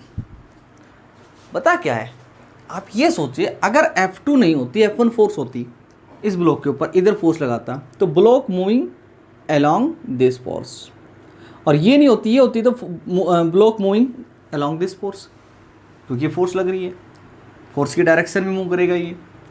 बट फिलहाल अगर दोनों ही फोर्स यहाँ पर लगती हैं और दोनों फोर्स मान लो इक्वल है, इनके बीच का एंगल थीटा है मान लो, तो ये ब्लॉक जो है वो मूव करेगा along this line, along this line, इस लाइन के अलोंग मूव करेगा। This is the experimental setup, आप कर सकते हो, ये एक एक्सपेरिमेंटल सेटअप है, आप कर सकते हो। हाँ ठीक है ना। जैसे हमारे पास में ऐसा भी एग्जाम्पल देखा होगा आपने, बच्चा एक खिलौना लिया हुआ है, ठीक है, उसको ऐसे खींच रहा है रस्सी से बांध के, और रस्सी की तरफ नहीं आ रहा खिलौना, आगे की तरफ मूव कर रहा है, तो कोई ना कोई फोर्स है जो आगे की तरफ ले जा रही है, वो आपको मैं सिखाऊंगा, कंपोनेंट्स करेंगे वेक्टर की। अभी देखिए मैं आपको बता रहा हूँ, ना तो ये ब्लॉक इधर जा रहा है ना इधर जा रहा है, ब्लॉक इधर को इधर जा रहा है इस लाइन के लॉन्ग। मीन्स इसका मतलब क्या है? इसका मतलब ये कि इसके ऊपर लगने वाली जो नेट फोर्स होगी ना, नेट फोर्स आप कहोगे सर क्या F1 प्लस F2, क्या ये नेट फोर्स होगी? अगर ये नेट फोर्स है, ये नेट फोर्स लगेगी नहीं, हम बोलते हैं वेक्टर सम करना पड़ेगा इनका, वेक्टर सम करना पड़ेगा। और वेक्टर सम जो भी आएगा जीरो भी हो सकता है। जैसे एक सिंपल सी बात बताता हूं आपको, एक पार्टिकल है, इसके ऊपर इस डायरेक्शन में एक फोर्स लग रही है F, और इस डायरेक्शन में एक फोर्स लग रही है F, तो इस पार्टिकल पर लगने वाली नेट फोर्स तो जीरो है, they are cancel out each other, जितनी F इधर लग रही है F इतनी उधर लग रही है। अब इस फोर्स को आप पॉजिटिव ले रहे हो बच्चों, इस वेक्टर को आप पॉजिटिव ले रहे हो, तो इसको नेगेटिव लेना पड़ेगा, अपोजिट डायरेक्शन में है। तो नेट फोर्स इस केस में लगेगी हमारे पास में दिस फोर्स, मैग्नीट्यूड ले लो चाहे, प्लस दिस फोर्स, बट ये माइनस लेना पड़ेगा, नेट फोर्स जीरो आ जाएगी। इनको ऐड करोगे तो आप इसको ये आएगा जीरो वेक्टर, मतलब जीरो वेक्टर मतलब नेट फोर्स जीरो। तो मतलब क्या है कि ये इधर मूव करने का मतलब इन दोनों का जो रिजल्टेंट फोर्स होगी, जो इन दोनों की नेट फोर्स होगी, वो नेट फोर्स कुछ इधर लग रही होगी। नेट फोर्स की डायरेक्शन जो है वो इधर है बच्चों, तभी इस डायरेक्शन में मूव कर रहा है। तो इस तरीके से हमें दो वेक्टर्स का एडिशन करना आना चाहिए। तो उसके लिए हम पढ़ते हैं यहां पर law of vector additions, law of vector addition, उसको समझ लेते हैं। और ये बहुत ही इंपॉर्टेंट है बच्चों, ध्यान से सीखिए आप, लॉ ऑफ वेक्टर एडिशन। सबसे पहले बताया जाता है आपको, उसको बोलते हैं ट्राइंगल ऑफ वेक्टर एडिशन। सबसे पहले बताया जाता है उसको बोलते हैं triangle law of vector addition, ठीक है ना। Triangle law of vector addition ये बताया। Triangle law of vector addition क्या कहता है कि मान लो अपने पास कोई दो वेक्टर है, एक तो वेक्टर ये है स्मॉल ए वेक्टर, कोई एक वेक्टर ये है, ये मान लेते हैं, ये कोई बी वेक्टर है, ये आपका कोई ए वेक्टर बी वेक्टर। इन दोनों वेक्टर को ऐड करना है, इन दोनों वेक्टर का रिजल्टेंट निकालना है। ये दोनों फोर्स भी हो सकते हैं, मान लो ये फोर्स F1 ये F2, तो नेट फोर्स कितनी लगा रही है, मतलब एक पार्टिकल के ऊपर एक F1 फोर्स लग रही है, F2 फोर्स लग रही है, F3 लग रही है, बहुत सारी फोर्स लग रही है, नेट फोर्स निकालनी है। तो force is a vector quantity, तो आपको वेक्टर सम करना पड़ेगा, ना कि डायरेक्ट सम करना पड़ेगा। आपसे मैं बोलूँगा कि हमारे पास में एक मान लो एक ऑब्जेक्ट है, कुछ भी चीज़ मान लेते हैं, मान लो कोई कंटेनर है, उसमें मैंने मास डाला, एक बार 5 kg 2 kg और फिर 3 kg, तो नेट मास कितना हो जाए, ऐड कर दो डायरेक्ट, सिंपली एल्जेब्रिकली ऐड कर दो आप, because mass is a scalar quantity, आप डायरेक्ट ऐड कर सकते हो। अगर कोई भी वेक्टर क्वांटिटी आप डायरेक्ट ऐड नहीं कर सकते, उसका एल्जेब्रिक सम करना पड़ेगा, वेक्टर एल्जेब्रिक सम करना पड़ेगा आपको। तो वेक्टर एल्जेब्रिक सम करना पड़ेगा इन दो वेक्टर्स का आपको। ये दो फोर्स हो सकती हैं, ये दो वेलोसिटी हो सकती है पार्टिकल की, ये दो एक्सेलरेशन हो सकते हैं, डिस्प्लेसमेंट हो सकते हैं। तो दो वेक्टर क्वांटिटीज का सम डायरेक्ट कभी मत करना, उसके लिए हम लॉ बना रहे हैं। सबसे पहले हम पढ़ रहे हैं ट्रायंगल ऑफ वेक्टर एडिशन, समझते हैं। अच्छा एक बात और मैंने बताई थी आपको थोड़ी देर पहले, इसको ऐसे भी लिखा जा सकता है, जैसे ये ए वेक्टर था आपका, ये ए वेक्टर है। अब इस वेक्टर को इसके पैरेलल आगे, इसके पैरेलल ऐसे यहां पर शिफ्ट किया जा सकता है। पहले यहां पर था, तो इसके पैरेलल बिल्कुल यहां पर देखिए, equal magnitude, parallel and same direction, ऐसे शिफ्ट कर सकता हूं इक्वल वेक्टर की प्रॉपर्टी से। यस, तो ये रहा आपका एक बी वेक्टर, ये रहा बच्चों एक बी वेक्टर। रियलिटी में ए वेक्टर और बी वेक्टर के बीच एक एंगल है थीटा। अब इन दोनों का रिजल्टेंट निकालना है, इस ए वेक्टर और बी वेक्टर का रिजल्टेंट कहीं इनके बीच में होगा, इन दोनों का आपको रिजल्टेंट निकालना है, ठीक है। रिजल्टेंट आपको इन दोनों वेक्टर का निकालना। अब दूसरी बात देखें, अब ये जो वेक्टर था आपका ए वेक्टर, ये रहा, ये जो आपका ए वेक्टर है बच्चों ये रहा, ठीक है। अब क्या मैं, अब ध्यान से देखें, क्या ये जो अपना बी वेक्टर था इसको इधर ऐसे शिफ्ट कर सकता हूं, ये बी वेक्टर, ये ए वेक्टर, ये बी डैश, और इनके बीच का ये एंगल था थीटा, ये थीटा। देखिए क्या है, यहां पर पैरेललोग्राम बना लो आप, इस तरीके से, कुछ इस तरीके से पैरेललोग्राम बनाई मैंने। तो ये साइड इक्वल होती है ना, ये बी, मैंने बताया था बी वेक्टर थी, बी वेक्टर ही होगा, तो कुछ ऐसा ही गया बस मैंने। ये एंगल थीटा है तो ये एंगल भी आपका थीटा ही होगा, थीटा। अब इस तरीके से कर दिया, लिख दिया मैंने, तो कुछ नहीं आपको समझ में आ जाएगा बच्चों, इस तरीके से शिफ्टिंग की है बस मैंने, ठीक है। तो ये जो आपका ए वेक्टर और बी वेक्टर भी, इनका रिजल्टेंट निकालना है। तो हम बोल रहे हैं कि इन दोनों वेक्टर्स का जो रिजल्टेंट होगा आपका, ये जो दो वेक्टर थे आपके पास में, सिंपली ऐसे सोचो कि आपके पास में एक तो ये वेक्टर है ए वेक्टर, और एक आपका ये बी वेक्टर है, और दोनों वेक्टर के बीच का एंगल थीटा है। तो इन दोनों रिजल्टेंट निकालना है, तो इसको कुछ ऐसे लिख सकते हो आप, प्रूव करने के लिए देख लेते हैं। ये ए वेक्टर है आपका, और ये आपका बी वेक्टर है, और ये एंगल आपका कितना हो जाएगा थीटा। इन दोनों का रिजल्टेंट निकालना, तो इन दोनों वेक्टर्स का जो रिजल्टेंट होगा वो कुछ ये होगा, ये रिजल्टेंट होगा। This is the resultant of this two vectors.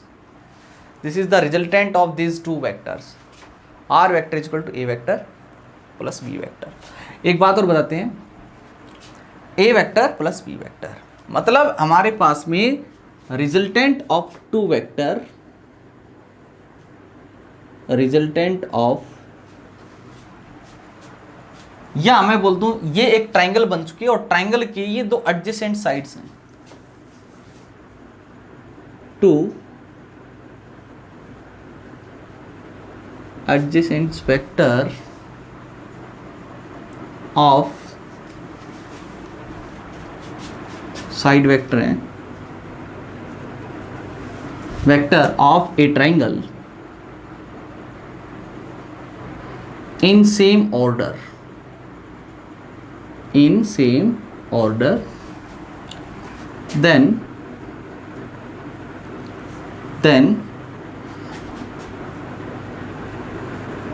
जो आपकी थर्ड साइड होगी बच्चों, जो थर्ड साइड ऑफ ट्राइंगल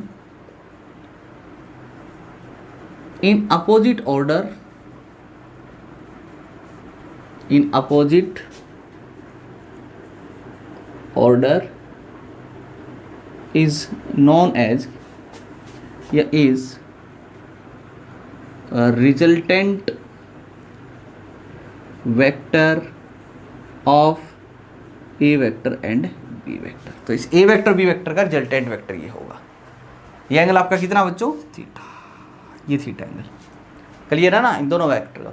यानी कि एक ट्राइंगल के अंदर दो adjacent side vector same order में हैं, सेम ऑर्डर में हैं, तो दोनों का रिजल्टेंट कोई वो उस ट्राइंगल की तीसरी साइड होगी, and but in opposite direction. ये थोड़ी कि इन दोनों का रिजल्टेंट ये वेक्टर हो जाएगी, ये नहीं होगा, ये बात ध्यान में रखना आप।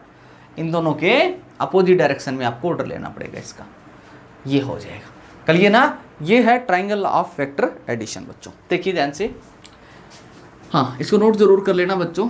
हमें अब इसका रिजल्टेंट निकालना है। क्या निकालना है, resultant.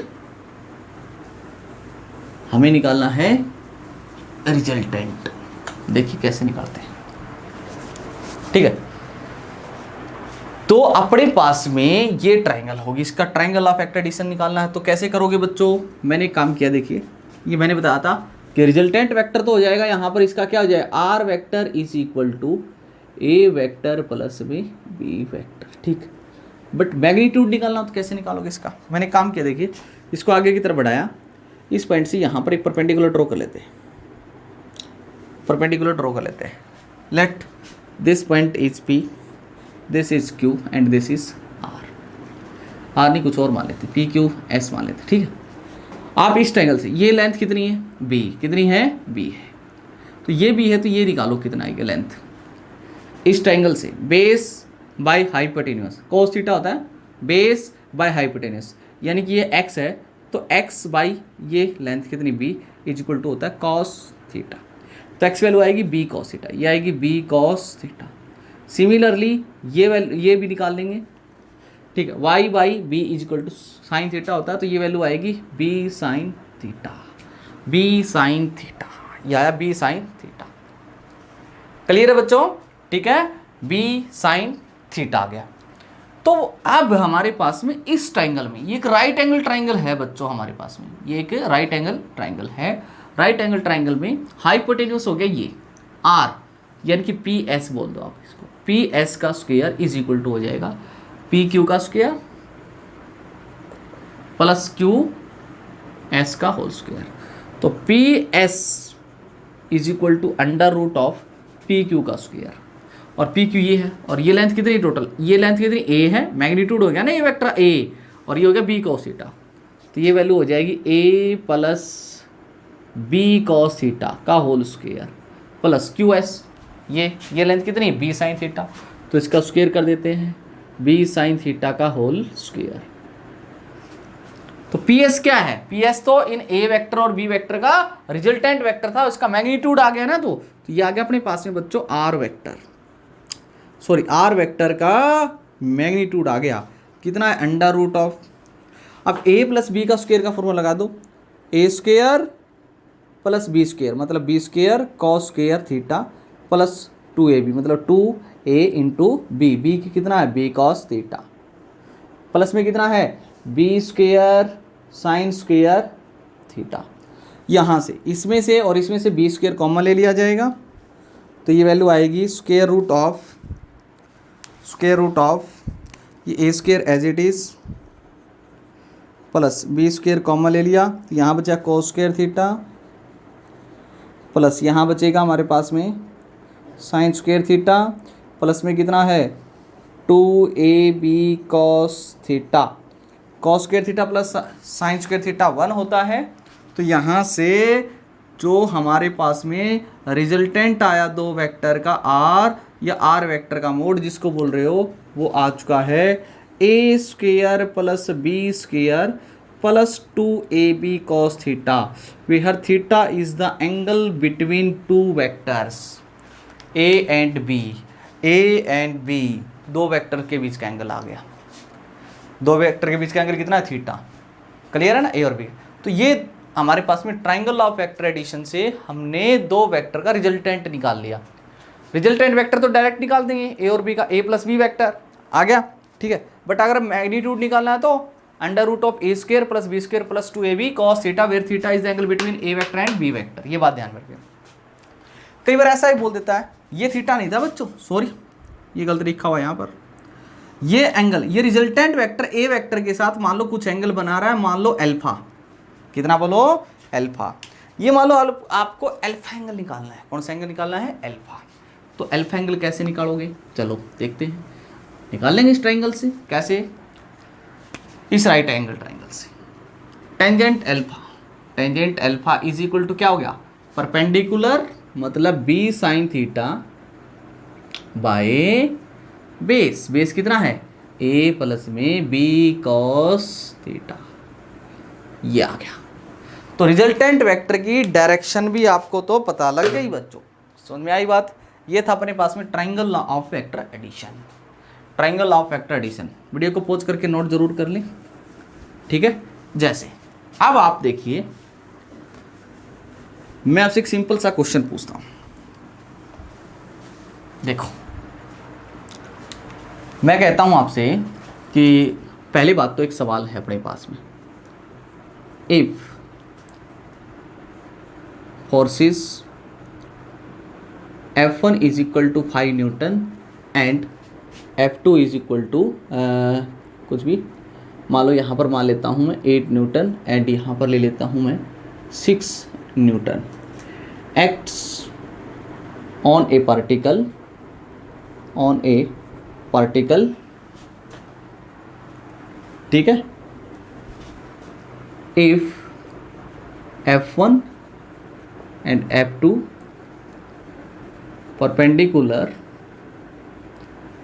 perpendicular to each other, then find net force acts on the particle, तो पार्टिकल के ऊपर लगने वाली नेट फोर्स निकालो। जैसे ये पार्टिकल अपना, इसके ऊपर अगर F1 फोर्स इधर लग रही है तो F2 फोर्स इधर लग रही है, क्योंकि इनके बीच एंगल 90 डिग्री है। तो आपको इसके ऊपर लगने वाली नेट फोर्स निकालनी है। नेट फोर्स का मतलब आपको नेट फोर्स निकालनी है, तो इन फोर्स को आपको ऐड करना पड़ेगा। अब डायरेक्ट ऐड कर दें 8 और 6 14, या वेक्टर सम करना पड़ेगा। और दो वेक्टर का रिजल्टेंट निकालना में आता, अब तो नेट फोर्स निकालनी आ गई हमें, दो वेक्टर्स का, इन दो वेक्टर का रिजल्टेंट पता है आपको, नेट फोर्स निकालनी आपको आती है। वेक्टर का मैग्नीट्यूड निकालना, सिर्फ नेट फोर्स का मैग्नीट्यूड, रिजल्टेंट, ठीक है। तो इज इक्वल टू हो जाएगा अंडर रूट ऑफ, क्या होगा बताओ, F1 का स्क्वायर प्लस F2 का square plus 2F1 F2 cos theta, A square plus B square plus 2ab cos theta. cos 90 zero होती है तो ये पूरा फैक्टर जीरो हो गया। तो हमारे पास में जो नेट फोर्स आई उसका मैग्नीट्यूड आया बच्चों F1 का स्क्वायर प्लस में F2 का स्क्वायर। तो F1 कितना है अपने पास में, F1 है हमारे पास में 8 का स्क्वायर 64 प्लस F2 कितना है 6 36 100, यह आ जाएगा 10 न्यूटन। तो इस पर लगने वाली बच्चों नेट फोर्स 40 नहीं 10 न्यूटन है। कैसी है? 10 न्यूटन। हमें वेक्टर क्वांटिटीज का वेक्टर सम करना पड़ेगा। कैसा सम करना पड़ेगा? वेक्टर सम करना पड़ेगा। आई होप कि आपको सवाल अच्छी तरीके से समझ में आ गया। कोई मुश्किल सवाल नहीं था, बेसिक सवाल था, आप नोट कर लीजिए। चलो एक लॉ और है हमारे पास में बच्चों, अच्छा लॉ है, वो है यही, बस है एक ही, polygon law of vector addition से आई है सारी लॉ। देखिए लास्ट में आपको पता लग जाएगा polygon law of vector addition से। नेक्स्ट है अपने पास में वो है parallelogram law of vector addition. Parallelogram law of vector addition, ठीक है ना बच्चों। इंक डाल लेते हैं।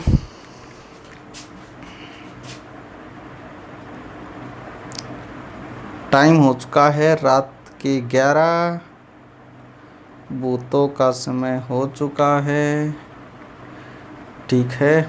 चलो बट अभी पढ़ना बाकी है बच्चों। चलो parallelogram law of vector addition, ठीक है। देखो भाई, हाँ नेक्स्ट क्लास से सवाल बनने स्टार्ट हो जाएंगे, ठीक है ना, क्वेश्चन बनने स्टार्ट हो जाएंगे। ये क्लास आज की बेसिक है, नेक्स्ट क्लास से सवाल बनने स्टार्ट हो जाएंगे बच्चों, ठीक है। ओके, क्लास कुछ लंबी ही चली गई अपने पास में। चलो parallelogram law of vector addition ये कहता था हमारे पास में, मान लो हमारे पास में दो वेक्टर का रिजल्टेंट ही निकालना है, यहाँ पर भी कुछ और नहीं है। मान लो ये आपका कोई ए वेक्टर है और मान लो ये आपका कोई बी वेक्टर है और दोनों वेक्टर के बीच का एंगल थीटा है। अभी पढ़ा था ट्रायंगल ऑफ वेक्टर एडिशन, वही तो है दो वेक्टर रिजल्टेंट। इस वेक्टर को यहाँ पे शिफ्ट कर लो, एक ट्रायंगल बन जाएगी, वही है सेम टू सेम, बट आपको इससे यहाँ से डायरेक्शन की फील आएगी। आप इसके पैरेलल इन दोनों का रिजल्टेंट निकालना ना, तो इसके पैरेलल यहाँ पर एक लाइन ड्रॉ करो आप, इतनी ही लेंथ की, ओके, बिल्कुल इतनी ही लेंथ की आपको यहाँ पर एक लाइन ड्रॉ करनी है, ए वेक्टर की डायरेक्शन, ठीक है। अब इसके पैरेलल यहाँ पे, यानी कि एक पैरेललोग्राम ड्रॉ बनाओ यहाँ पर, क्या बना दिए? एक पैरेललोग्राम। तो इन दोनों वेक्टर्स का अगर हम रिजल्टेंट निकालें, इन दोनों वेक्टर्स का क्या निकालें हम? रिजल्टेंट निकालें। इन दोनों वेक्टर्स का रिजल्टेंट अगर हम निकालें बच्चों, तो वो रिजल्टेंट क्या होगा? तो वो रिजल्टेंट होगा इस पैरेललोग्राम के डायगोनल के अलॉन्ग। इसका डायगोनल किधर होगा? ये होगा। तो इन दोनों वेक्टर्स का जो रिजल्टेंट होगा, रिजल्टेंट वेक्टर होगा, वो होगा इन दोनों वेक्टर, ये दोनों वेक्टर थे इस पैरेललोग्राम के डायगोनल के अलॉन्ग। ये पूरा एंगल आप जानते हो कितना था हमारे पास में? थीटा, ठीक है। अब रिजल्टेंट वेक्टर ए वेक्टर के साथ मान लो अल्फा एंगल बना रहा है, ये भी निकाल लेंगे, कोई खास बात नहीं। अब फिर से वही प्रोसीजर है बच्चों हमारे पास में कि इसको आगे की तरफ मैंने एक्सटेंड किया। अगर ये बी वेक्टर आपका, तो ये भी कौन सा वेक्टर होगा? बी वेक्टर ही होगा। तो यहाँ पर इस ट्रायंगल के अंदर फिर से मैं बोल रहा हूँ कि A vector plus B vector is equal to R vector, मतलब R vector is equal to A vector plus में बी वेक्टर। ये तो हो गया रिजल्टेंट वेक्टर। अब इसका मैग्नीट्यूड भी तो वही आएगा हमारे पास में, ठीक है ना। कैसे? यहाँ से फिर से हमने क्या ड्रॉ किया? एक परपेंडिकुलर। अब ये हमें पता है, ये लेंथ अगर b है बच्चों, तो ये लेंथ कितनी हो जाएगी? b cos थीटा, और ये हो जाएगी हमारे पास में b sin थीटा, क्योंकि ये पूरा एंगल आपका थीटा था, तो ये एंगल भी आपका थीटा ही है। फिर मैंने आपको बताया था कि इस पाइथागोरस थ्योरम से यहाँ से ये हाइपोटेन्यूस निकाला जा सकता है, रिजल्टेंट निकाला जा सकता है, रिजल्टेंट वेक्टर का रिजल्टेंट निकाला जा सकता है, मैग्नीट्यूड निकाला जा सकता है। क्या बोलो? इसका स्क्वायर, मतलब ये पूरी लेंथ कितनी है? a plus B cos theta का होल स्क्वायर प्लस में परपेंडिकुलर का स्क्वायर, मतलब b sine theta whole square. तो रिजल्टेंट जो आएगा हमारे पास में वो कितना आ जाएगा? रिजल्टेंट वेक्टर का जो मैग्नीट्यूड है वो कितना आ जाएगा? फिर से बताइए, फॉर्मूला वही आएगा, a square plus B square plus 2ab cos theta, वही आएगा 2ab कॉस थीटा। और यहाँ से आप इस ट्राइंगल से, ये ट्राइंगल आपको दिखाई दे रही है ना, ये वाले ट्राइंगल देखिए आप, अब ये वाला, ये आपका रिजल्टेंट वेक्टर हो गया है, ये अल्फा एंगल हो गया है, ये साइड आपकी बी साइन थीटा है, ये आपकी हो गई पूरी A plus B cos theta. यहाँ से आप tangent alpha is equal to perpendicular by base, वही, कुछ खास बात नहीं, आप निकाल सकते, इसमें कोई खास बात नहीं है बच्चों, क्लियर है, निकाल सकते हो, ठीक है। चलो ये था हमारे पास में parallelogram, law of vector addition, इसमें कोई खास बात नहीं है, ठीक है। बट इसके ऊपर बेस्ड कुछ क्वेश्चन देखते हैं बच्चों, इसके ऊपर बेस्ड कुछ क्वेश्चन देख लेते हैं। जैसे मैं आपसे कहता हूं, एक क्वेश्चन देखिए आप, ठीक, if two equal forces of magnitude 2 Newton acts on a particle, एक पार्टिकल है और उस पार्टिकल के ऊपर 2 फोर्स लग रही है इक्वल मैग्नीट्यूड के साथ में 2 Newton, acts on A particle, ठीक है, एक पार्टिकल लग रही है, इफ या एंड एंगल बिटवीन देम, और उनके बीच का एंगल जो है वो है इज 60 डिग्री, ठीक। Find net force acts on the particle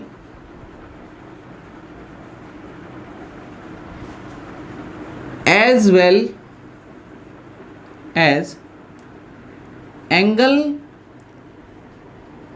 makes by resultant with any force, किसी एक फोर्स के साथ में अपना जो रिजल्टेंट फोर्स होगा, जो रिजल्टेंट होगा वो कितना एंगल बना रहा है वो निकालना है। सवाल ये, जैसे मैं कहता हूं मेरे पास ये पार्टिकल है बच्चों, इसके ऊपर एक फोर्स इधर लग रही है 2 न्यूटन, कितनी लग रही है 2 न्यूटन। यहाँ पर देखिए अच्छा सा डायग्राम ये बना लेते हैं, ये पार्टिकल है, इसके ऊपर फोर्स लग रही है 2 न्यूटन इधर, और इधर भी फोर्स लग रही है 2 न्यूटन, और इनके बीच का एंगल है 60 डिग्री। तो इन दोनों का लेंथ सेम क्यों होगा, क्योंकि मैग्नीट्यूड कैसी है, सेम है। तो रिजल्टेंट फोर्स निकालने, force is a vector quantity, तो आपको law of vector addition use करना पड़ेगा, बट उसकी डायरेक्शन किधर होगी मैं आपको बताता हूँ। यहाँ पर इसके पैरेलल यहाँ पर एक लाइन ड्रॉ करो आप, और इसके पैरेलल यहाँ से,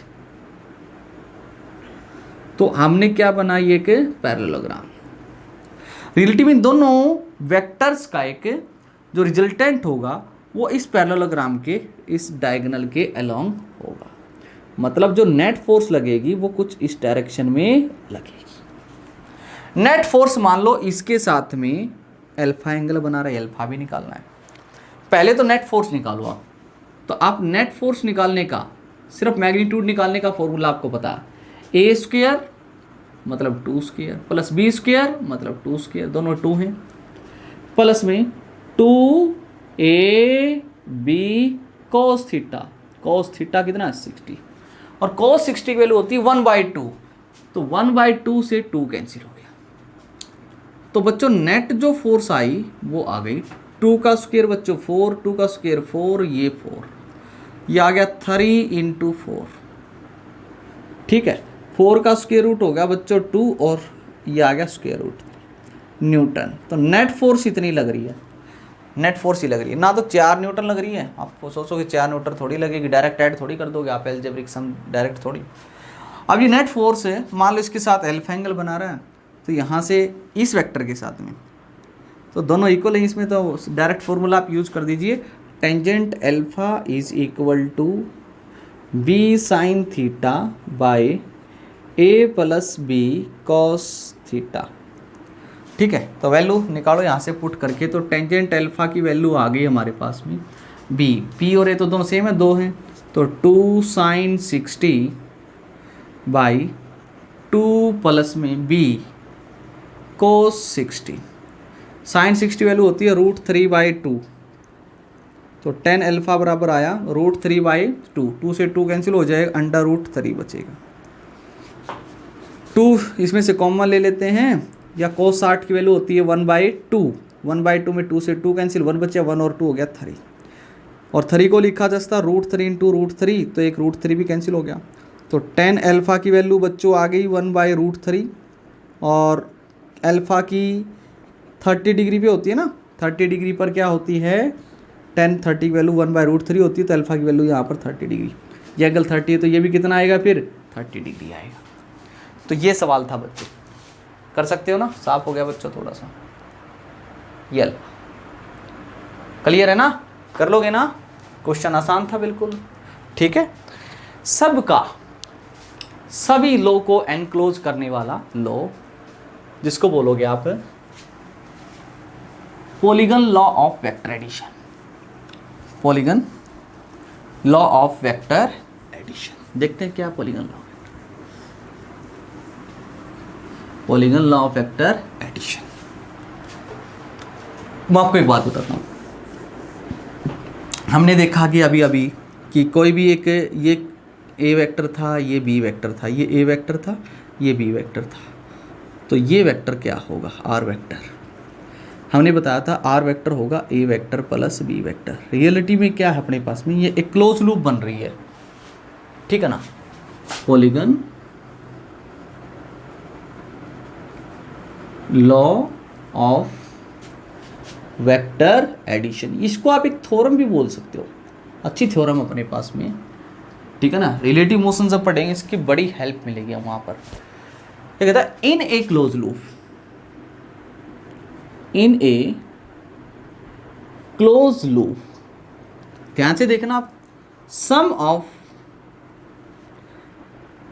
of like vectors is equal to sum of unlike vectors. ये है अपने पास में, मेरा कहने का मतलब ये है इसमें, जैसे कोई भी एक क्लोज लूप बना लो आप, ये बन क्लोज लूप है, मान लो ये आपका ए वेक्टर है, ये मान लो आपका बी वेक्टर है, ये मान लो ऐसे आपका सी वेक्टर है, मान लो ये आपके पास में इसका डी वेक्टर है, ये आपका ई वेक्टर है, ऐसे। तो ये एक क्लोज लूप है। अगर हम देखें ये इन वेक्टर्स को, देख एक सेंस में है, बिल्कुल सेम ऑर्डर की में है, मतलब ऐसा सोचो ये एंटी क्लॉकवाइज है ना, वॉच की ऐसे चलती है ना अपने पास क्लॉकवाइज, ऐसे एंटी क्लॉकवाइज, ये एंटी क्लॉकवाइज है जितने, इनको हम लाइक बोल देते हैं, और ये क्लॉकवाइज इनको अनलाइक बोल देते हैं, या फिर ऐसा बोलो इन दोनों को लाइक बोल देते हैं जो क्लॉकवाइज है, और जो एंटी क्लॉकवाइज इनको अनलाइक बोलते हैं। तो लाइक वेक्टर का सम अनलाइक वेक्टर के सम के बराबर होगा, या मैं बोल सकता हूँ कि ये जो एक सेम ऑर्डर के अंदर है, इन तीनों वेक्टर का जो सम होगा A vector plus B vector plus C vector किसके इक्वल होगा, हमारे पास में वो होगा अनलाइक वेक्टर के सम के बराबर, मतलब डी वेक्टर प्लस में ई वेक्टर। ये हमारे पास में एक अच्छी थ्योरम है, polygon law of vector addition इसको बोलते हैं, polygon law of vector addition इसको बोलते हैं। इसको प्रूफ भी कर देते हैं, चलो इसको प्रूफ भी कर देते हैं, चलो इसका प्रूफ कर देते हैं। किस तरीके से, देखिए आप, इसका प्रूफ ऐसे देते हैं। चलो मैंने क्या किया, ये कोई ए वेक्टर है आपका, ये कोई आपका बी वेक्टर है, ये आपका कोई सी वेक्टर है, ठीक है, A vector B vector C vector इस तरीके से, ठीक है ना, और ये कोई मान लेता हूं मैं आर वेक्टर। तो आपको सिंपल सी बात पता है कि आर वेक्टर किसके बराबर होगा, A plus B plus C के, क्योंकि like vector is equal to unlike vector होगा ना। एक काम किया मैंने, इस पॉइंट को इससे मिला दिया, तो ये एक वेक्टर मिल गया। मान लो ये R1 वेक्टर आपका, तो इस क्लोज लूप में देखो यहाँ पर ट्राइंगल ऑफ वेक्टर एडिशन बोला जा सकता है कि R1 वेक्टर होगा वो किसके बराबर होगा, ए प्लस बी के इक्वल होगा। ये दोनों सेम ऑर्डर में हैं और ये अपोजिट में है, तो R1 vector is equal to A plus B. यहाँ से देखिए R1 vector is equal to क्या लिखा जा सकता है, A vector plus B vector लिखा जा सकता है ना। अब सिमिलरली यहाँ से देखिए, इस ट्राइंगल से देखिए आप, इस ट्राइंगल में भी R1 vector plus C vector is equal to R vector. तो R vector is equal to क्या लिखा जाएगा, R1 vector plus C vector लिखा जा सकता है इस ट्राइंगल से। अब ये इक्वेशन फर्स्ट थी और ये इक्वेशन सेकंड थी, हम दोनों को ऐड कर देते हैं, adding equation first and second, this plus this, मतलब R1 vector plus R vector is equal to, इनको ऐड कर दो, A vector plus B vector plus R1 vector plus C vector. R1 vector से R1 vector cancel हो गया, क्या बचा हमारे पास में, हमारे पास में बचा R vector is equal to A vector plus B vector plus C vector. ठीक है ना, कैंसिल ये हुआ कि R वेक्टर को तो ले जाओगे तो माइनस ऑफ R1 वेक्टर होगा, R1 minus R1 zero vector हो जाता है, ये आ जाएगा। यही तो हमें प्रूव करना था, this vector is equal to sum of this two vector. Clear है बच्चों, समझ में आया? ठीक है, नोट कर लें, इसको बोलते हैं polygon law of vector addition, polygons law of vector addition. जल्दी से इसको नोट करें।